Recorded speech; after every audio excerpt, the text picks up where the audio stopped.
108-81. Tom Giles, Eddie House, and a very happy Chris Forsberg after that performance from Hugo Gonzalez, draped in the flag of Spain, the native country of Hugo Gonzalez. I couldn't be part of that first block. Lasted more than 4 hours. Look, it is so much fun to watch what this young kid is doing out there. I know he's 20 now.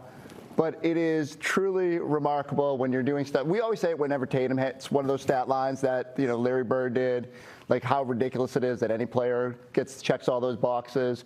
I thought Ugo's energy today was just off the charts. I was a little bit worried. Second night of a back-to-back. Giannis is back for them. Things could have tipped the other way in a hurry, especially even as Milwaukee was making their charges.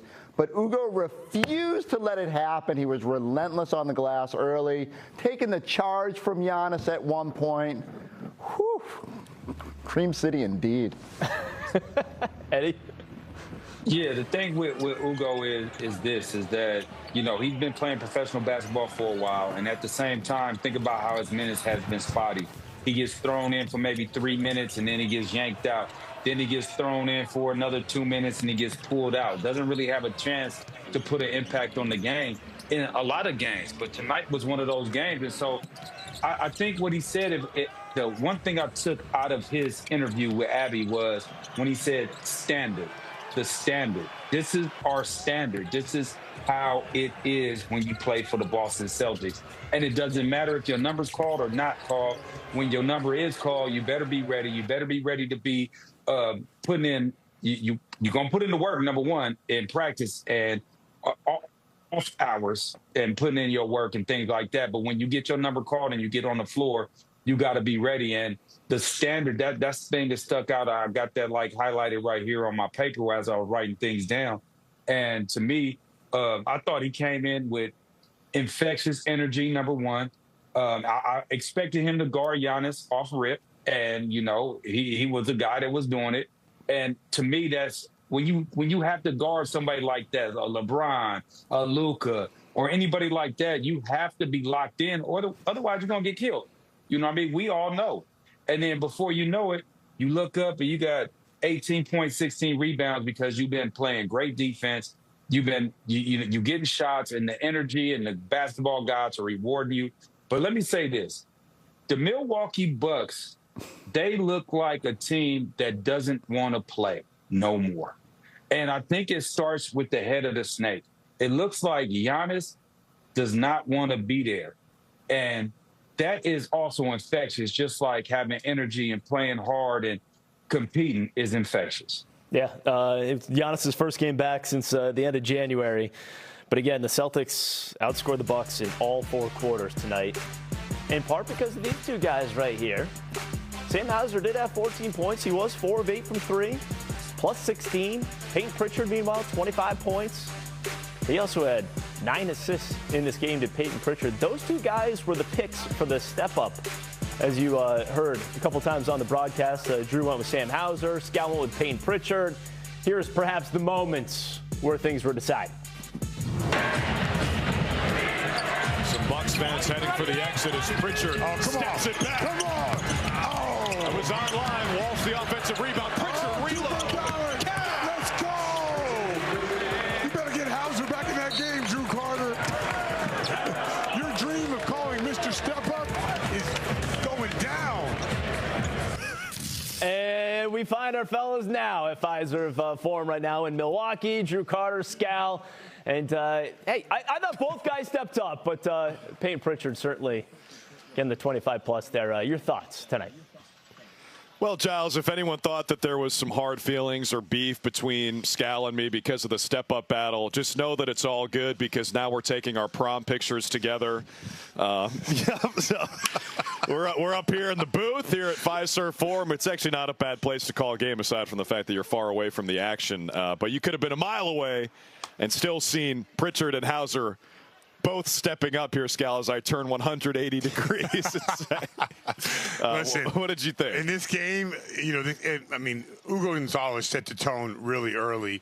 It's going to be odd for you to lose a game when your rookie comes in and does that and plays with that type of energy. Remember, the Bucks were making shots early. The Celtics were pounding the offensive glass. And I thought you said it best during the game.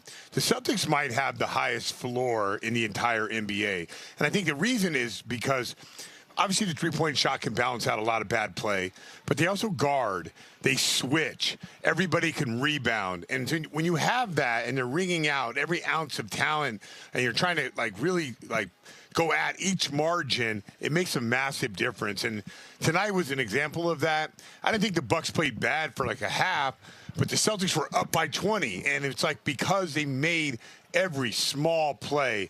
And Joe and Ugo said it, he has a high standard here, and everyone is adhering to that. I think what illustrates that point better than anything is when the Celtics shoot league average or better from three-point range, so 36% or better, they're 28-2. Yeah. They almost never lose. So if that part of the game is equal, the Celtics usually win because they, like you said, they squeeze every ounce of talent out of this roster. I mean, the Celtics have the second best net rating in the league this season. Just look at the top five. Look at the teams and the roster, specifically in the front court and on the wings of those rosters, and compare them to the Celtics. In terms of known commodities coming into the season, there's no argument. The Celtics are doing the most with their talent this season. This might be like an unprecedented territory from what they're getting.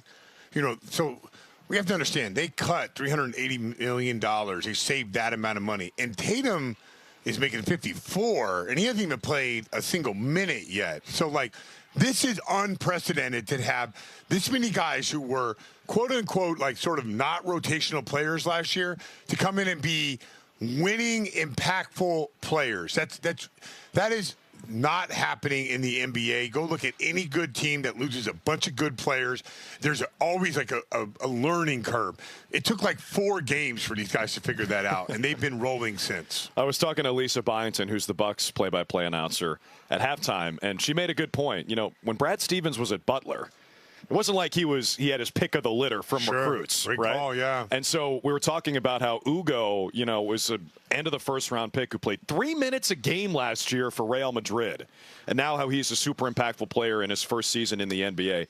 She brought that up, and I thought that was a good point. But, of course, it's not just Brad. You got to talk about everyone in the front office, everyone on the player development staff, everyone on the coaching staff, and everyone on the training staff, especially the guys who moonlight as rugby players for Team USA when they're not even really American, they're really Australian. Yeah, That's pretty amazing. I mean, there's so many good things going. I think you got to give the TV people credit too. Sure. I mean, if everybody on the plane is getting credit, row 36 and 37 deserve credit too. Yes. A and B in 36 and 37. I co-sign that. We'll give him credit. We'll give you credit specifically for getting out here last night, getting to the plane on time, getting in late, and calling a good game, fellas. Thanks so much. Appreciate it. Enjoy the rest of prom. With all that extra time, though, Scouts could have at least stayed for the D block last night.